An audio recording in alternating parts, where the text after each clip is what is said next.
you really don't know what you're made of until you're forced to be that person. And the other thing too, which I'll say is I was anxious, I was nervous, I had so many emotions, but the one thing I didn't do was quit. I didn't quit. I didn't pack it in. If I didn't feel like doing something, I did it anyway. And it's just the self-discipline and the mantra to say, listen, we need to get through this. And I really try to put myself in my dad's shoes. So, I always like to stick with the mantra of you can't lose if you don't quit.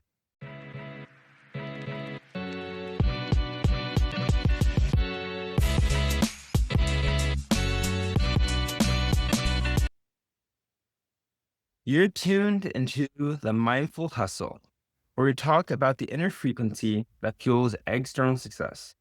I'm Donnie, and if you believe your energy, mindset, and identity shape your business reality, you're exactly where you need to be. Frequency matters. Dr. Joe Dispenza's research shows that elevated emotion with clear intention creates measurable energetic changes in the body and the brain. That's manifestation in action. Our Reality Realization Institute, we teach business owners how to live from that elevated identity so your next level isn't a goal, it's a natural byproduct. Grab a free strategy call at realityrealization.org/call. Now, let's dive into today's podcast. Today's guest is Sean Boyle, a serial entrepreneur and the helm of Momentum, a 7-figure digital marketing agency. He's also the founder of the Sean Boyle Podcast, where he shares weekly insights on entrepreneurship, investing, and lifestyle. Sean's entrepreneurial spirit started early. Growing up in White Marsh, just outside Philadelphia, he spent his childhood playing sports, trading baseball cards, and running lemonade stands. That drive carried him all throughout high school, all the way to Penn State, where he earned a bachelor's in advertising and an unofficial minor in Spanish before launching into the business world. When he's not building companies, you'll find Sean in the gym, training jiu-jitsu, diving into self-improvement books, or enjoying some of the best restaurants in Philadelphia. Today, we're unpacking Sean's journey, the lessons behind scaling a 7-figure agency, and the mindset it takes to win in both business and life. Let's dive in. And thank you, Sean, to being on today's podcast. Donnie, my friend, what an introduction. Wow, that's unbelievable. That's probably the most kind introduction I've ever had. So thanks for that. I appreciate it. Of course. Well, yeah, let's start here. I'd love to hear about the journey it took to develop the life you have now, the agencies, the different businesses. What was that formal experience like back when you were doing the lemonade stands, all of that stuff? How was that beginning like for you? I'm not going to lie. I mean, I was in a pretty middle class neighborhood, I would say, Donnie, for the most part, growing up in White Marsh. I really believe I took the hardest route possible. I could have had a really 9 to 5, easy life, pretty, above average life if I kind of just stuck living where I was and just did, the typical business guy, like finance guru kind of stuff, be like maybe an engineer too. But I didn't want that. I really wanted something more for myself. And, as we'll dive into in a second, it got to a point where I just felt a calling of wanting to be my own boss, didn't want to have anyone tell me what to do per se, and just ultimately really wanted to live my life on my own terms. So that's really where it started. I kind of had that mindset and just thought, I'll tell you a quick story. There was a time where I was caddying at White Marsh Valley Country Club, very affluent country club in White Marsh. And for those who don't know golf terms, caddy is like when you just carry the bag, you're playing. And I remember I got there like 6 a.m. I get there like 6 a.m. pretty much every single day. And I remember one day, this caddy who was known for notoriously being under the influence and like, he was one of the oldest guys there. So it's kind of like, oh, he had seniority over everyone. He came in and totally ripped me a new one for no apparent reason. He was my boss. He's like, Sean, why are you here super late? Go clean this, clean that. I'm like, bro, I'm here literally 6 a.m. Like I'm here every single day on time. What are you talking about? And he starts berating me. Soon to find out, he got busted for a lot of extracurricular stuff. He was doing blow. He was drinking on the job, all this crazy stuff. I thought, I don't want anyone to ever talk to me like that. I don't think anyone ever deserves to be, talked into that. And that kind of just started igniting the thought of wanting to be an entrepreneur, I would say. Well, that was very intriguing. So that experience of the hierarchy in a way, you're like, I don't want to live life from these terms where everything's dictated for me. I want to be able to kind of set my own ship and set my own sail type of thing. Yeah, for sure, man. It was like, listen, being a caddy is a pretty good gig, I would say, but you bust your butt 6 a.m. to, like, in my case, I would work 6 a.m. to 6 p.m. I would have multiple rounds, I was carrying 2 bags. And these caddies and these, my manager actually was great. His name's Dan. He was absolutely fantastic. Love the guy. He actually sold me my first car. I liked him so much. The one caddy and a couple other guys, like, there's seniority, and it's just like, it's like a whole, like, frat almost. And I was like, like, this isn't, kind of the area where I want to be in. And people are like, oh, well, you're going to, like, work here, like, moving forward, right? Like, you're going to, become like a assistant manager, assistant pro, whatever.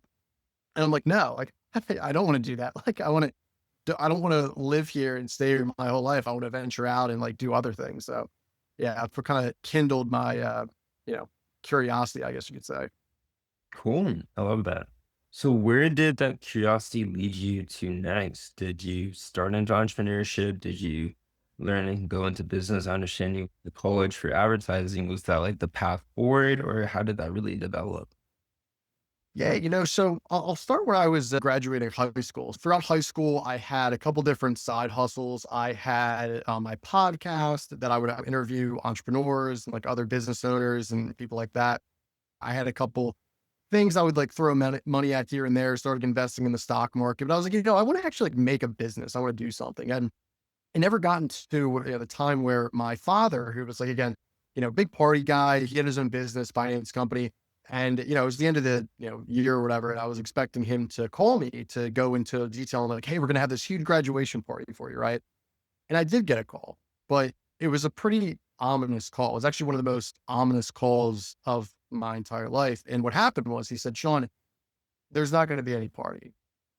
I've just been indicted by the federal government. I don't know what's going to happen. I'm probably going to go to prison. Click. And that was the whole conversation. So from that time, and I'm not going to, I'll spare you with the details, Donnie, in the audience. That started a 6-month process where he was indicted. He was, charged, and he went away to prison for like 4.5 years, right? Federal prison.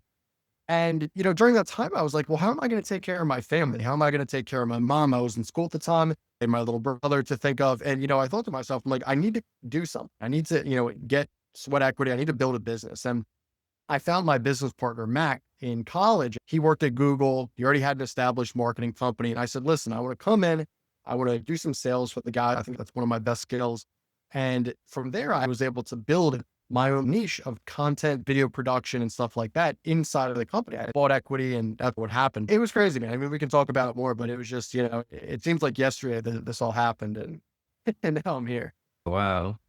So when you moved from having that phone call to having to like reframe your mindset, reframe really the root and basis of the experience you're having at that point, like what allowed you to move from everything is like crumbling to now I need to like get things together and like actually take charge of my life now? Yeah, that's a great question. There are a couple of things, man. I mean, I'm a Christian. I'm pretty religious. That was a huge anchor for me. I think more than anything, it was just, I felt like a dog kind of pinned up against the wall, and I felt like I needed to bite back. I felt like there's nothing that I can lose. I'm at rock for my sense. Like, I'm not in prison. Like, I'm going to school. I'm doing all these good things. But really, how I felt was like I'm at rock bottom, right? Like, my dad's in prison. My parents are divorced. My stepmom just took all of his stuff and put it, like, literally drove a truck, parked it at my mom's house, like, all of his stuff. There was so much family drama at the time, man, that was going on. I just said, screw it. Like, I have nothing to lose but just trying hard. And whether it's academics, whether it's the business, whether it's the podcast, I was working like 12-hour days, 14-hour days. I got to a point where I was like, this is just what I have to do to not only earn, but to learn the skills that I have now to ultimately earn, revenue and income and stuff like that. So, people that are struggling out there, like, who listen to your podcast, which I'm sure there's a lot of people, you really don't know what you're made of until you're forced to be that person. And the other thing too, which I'll say is I was anxious, I was nervous, I had so many emotions, but the one thing I didn't do was quit. I didn't quit. I didn't pack it in. If I didn't feel like doing something, I did it anyway. And it's just the self-discipline and the mantra to say, listen, like, we need to get through this. And I really try to put myself in my dad's shoes. So, I always like to stick with the mantra of you can't lose if you don't quit. So that's kind of the mindsets there that help me out. Yeah, yeah. I love that. That's awesome. And so utilizing these mindsets, utilizing this frame of mind, you hit the ground running and you kept hustling for all the different initiatives you had going on. And so describe to me, what was it like when you met that business partner when you got to college? Like, were you actively seeking him out, or did you just happen to come across him and you had this idea like, hey, let me get a start here? Like, how did that really transpire? Yeah. So I went up to my advisor at the time, Irene Hurd, but she was the advertising director. And, she had a bunch of internships. She gave me a stack of papers, Donnie, this high. The first company on page was Momentum by Mhm. Mac Weber. So contacted him and I essentially said, this is freshman year. I said, I want an internship for sophomore year. He's like, what? You want an internship a year in advance? I'm like, he's like, what are you talking about? You want an internship for now, right? Like for the summer, not next year. I'm like, no, I need to develop skills first. So I'm valuable to you. And then is it cool? I can just hit you back in a year. He's like, that's kind of weird, but sure, whatever.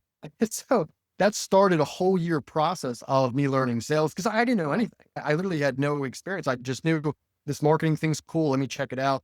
I learned sales. I learned SEO. Google ads, social media, the whole kit and caboodle I learned. I took courses, I watched Gary Vee videos, I watched so many different videos. Any video out there on marketing, I think I consumed back in like 2017. I got to Momentum. I sold a bunch. I think we were doing this blockchain conference. I was selling tickets. I sold like 100,000 in like the summer, so I got a nice commission off of that. Max saw some value in me. He essentially said, let's continue growing this. I didn't just find a business partner, but I found almost like a brother, a big brother who I could look up to. I'll always be thankful for Mac for so many different things. But I think the thing that he doesn't realize I'm thankful for the most is being a big brother and almost being a father figure to me Mm. while my dad was in prison, because he was, he's a young guy. I mean, he's like 6 or 8 years older than me. Yeah, he's going to be 36 next month, actually. He's not old, but it's one of those things where he really taught me the skills that I know now to a new level. It was unbelievable, man. I mean, to people out there who need a mentor, who need just someone to look up to, there's so many different resources. Score.org, which is a great one. That's a great free website people can go on. Listen, if you're in college, where do you want to go? Find someone, ask to work for free, see what you can give them in terms of value. Like there's so many different ways to find a mentor to ultimately grow that mindset, I would say. I always hear in the sense of, like, if you're watching Alex Ramosi video, he's always talking about how once you start off, the first thing you did was find education, find people to learn from. Ty Lopez talks about the same thing. Like, it's the guidance you receive that allows you to actually transform the knowledge you think you have into skill sets that allow you to kind of grow and expand. So definitely hear that. It's awesome. Yeah. Great mentors too. I don't know if this podcast is going to be on video, but speaking of Alex Hormozy, there you go. Hey, love that. Love that. $100 million money models. Great book. I read it this past week. So yeah. That's awesome. So you join Momentum, you start off the ground floor, you integrate the skills and techniques you learned on that previous year while you're kind of setting everything up. And so you mentioned that you allowed yourself to be sort of like this entrepreneur, creating divisions and assets within inside the organization that allowed you kind of set yourself apart and make yourself valuable so you could later get equity. How did you kind of come up with those ideas? Yeah, so it was a full-scale digital marketing agency. There was a huge need for virtual tours, for 3D modelings of houses, residential, commercial, and there still is, but it wasn't really like known, like, oh, you get photos and videos, you don't get a virtual tour. But people were asking. One day I'm in the office, it's like 5 o'clock, I'm about to get out of there. And I see this like Xbox thing on the desk. I'm like, Mac, what is this? He's like, oh, dude, that's a Matterport camera. I'm like, what? He's like, yeah, it's a Matterport camera, 360 camera. People can essentially shoot houses with this. And my mind literally was blown. I almost had a full blown panic attack just from all the different ideas I was coming up with. I was like, let me relax a little bit. And my mind just said, okay, this is what we need to do. This is like another section of business we can have. I created landing pages, social medias. I created like different side brands too. So we had a couple side brands like Matterport Real Estate Tours, which was like a Philadelphia based brand. We had 3D drone tours. That was another brand. And then ultimately the main brand, Momentum 360, which that ultimately was the company that did the virtual tours, the drones, all that stuff, which is very important. And then here's the key thing too that I did, which I don't know if you can do anymore, but you know what a Google business profile is? Like, Yep. best Mexican restaurant near me, you find the best place, right? I created, I think it was like in 2020 during the height of COVID, 50 Google business profiles across the nation. And I managed them. I would post them, I would get reviews. So some realtor in Albuquerque, New Mexico would find us, call us, I would sell, and then I would say, oh, well, I got to find someone to do the gigs. So I would call a contractor, say, hey, here's a, NDA, here's a contractor agreement. You're going to shoot under Momentum 360, and this is how it's going to work. So that was the beginning, man, of the whole kind of process where we started to not get gigs just in Philadelphia where I am, but all over the country. And before Yeah. we knew it, like we were doing shoots in China, Australia, Africa, like all these amazing continents. And it was just, it was blowing my mind. So that's ultimately what started it, was just me having that initiative, me talking to a couple other people, mentors wise, and then obviously creating those, the Google business profiles, which actually allowed us to rank high on Google. So that was massive. Wow. That's awesome. I love that. And so utilizing those skill sets and where you are now in the business, what is the aspirations or like the next level for you in terms of just business development, personal development, that whole experience of holistic living? Yeah. I would break it down into two buckets, your question. I think personally for me, like I stopped drinking 2 years ago. I'm Mhm. actually celebrating my 2-year anniversary next week. Wow. Early congratulations. Thank you, man. I never had a problem with alcohol, though I'm Irish. Yeah, we're known to drink a little bit. I never had a problem with booze. It just got to a point where I was like acting silly and I would wake up with massive hangovers. I just wanted to make myself a little better. I want to continue with that. I want to keep going to the gym. I want to build my body up, put more muscle on, and just continue to be a student of the game with all aspects of my personal life. I do a lot of martial arts, jujitsu, golf has been a big part of my life, but primarily for momentum, I want to grow to be 8 figures in, I want to say 3 years, 36 months. I think we can make that an attainable goal. And we'll see. We're halfway through the decade. We're going to be more than halfway next year. So I think by 2030, I want to potentially look at selling and seeing what we can get in terms of valuation to sell and exit. And then with those earnings, I mean, that's the $1 billion question, right? I have different aspirations of feeding my rental portfolio, of just doing nothing, which I'm going to be bored with pretty soon, or just starting up a whole new venture. But we're at the point now, and people are like, "Oh, like 7 figures, that's great," and it is. Don't get me wrong, it is an accomplishment. But I'm busier than ever. Like I almost feel like I have a duty to not just show up, but like to perform at my highest level. So the stakes, in my opinion, have actually never been higher. So that's Mm. honestly keeps me going. My team fuels me. When I think just those kind of benchmarks and standards of just that mindset of just getting it every day, trying to crush it, and just all aspects of the business. It's literally everything at every time, finance and marketing and sales. It's everything at once at every single given time, being an entrepreneur, as you know. So, there's a lot of different goals, man. I mean, I want to travel abroad. There's a lot of stuff, but that's the beauty of it, is we don't know until we're actually there. So I could give you a completely different answer in a year. We just have to Yeah, see what the cards hold. definitely, definitely. That's awesome. That's awesome. And I heard you during that expression mention how right now you feel like you're held to a very high standard and you have to really just truly perform right now. What is that like for you, knowing that there's people that you're kind of responsible for, whereas you're responsible for, and having to sort of operate at a higher caliber and be kind of like a role model for the team you lead? What is that like for you? Yeah, it's a great question. Wow. I think it's a privilege. Mm. I look at it as an absolute privilege. The fact that I have a company that employs people, that puts food on the table for people, that helps people pay their mortgages, pay their bills, that's something that if you really boil it down, that gives me so much value and so much fulfillment and joy of being able to provide as a man, honestly, to being able to provide like that to men and women that are in my company is something I can never really describe. And I don't want to be kind of too philosophical when I say that, but it is something that really gives me a lot of joy. I had a couple people the other day that came to me and I gave them some new accounts. They're like, Sean, now I'm able to buy this or buy that. Or I have an employee, he's been with me for like 4 years. He's in the Philippines, he's in Manila, right? I gave him a week-long vacation during the summer. I said, listen, take off, you and your wife and the kids. They had a really crazy year, some health things go on. I said, look, man, you've been with me for 3 years, 4 years, whatever it was. I gave him like a anniversary bonus.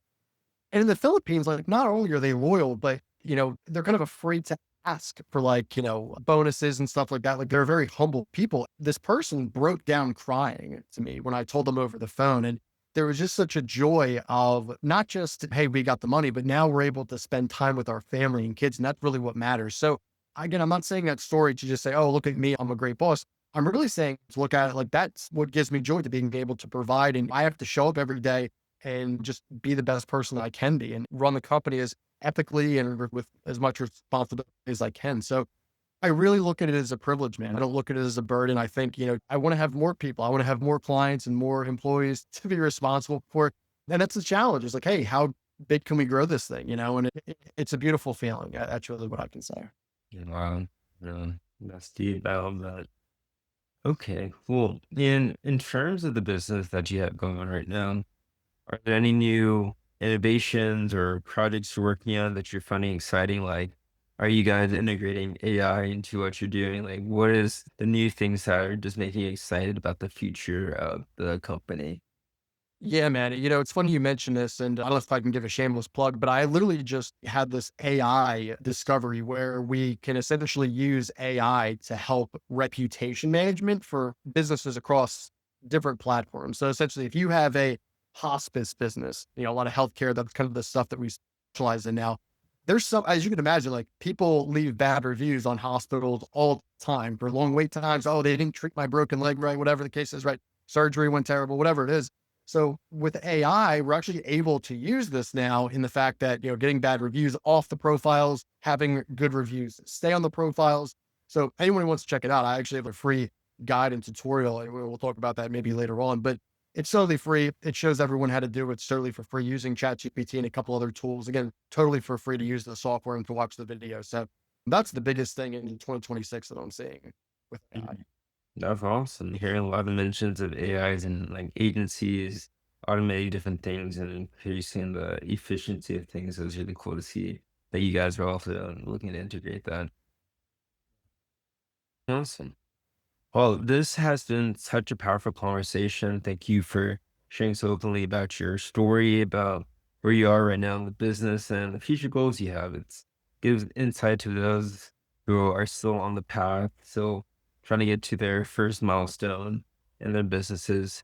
Something I like to do at the end of these episodes is to ask if you have to give one insight to business owners out there trying to reach that next level of life while being fulfilled as they do so, what would you tell those out there? Whew, man, that's like asking Gordon Ramsay what his favorite thing to cook is. I would say screw your accomplishments. Enjoy them for the time that you want, but get back on the horse immediately.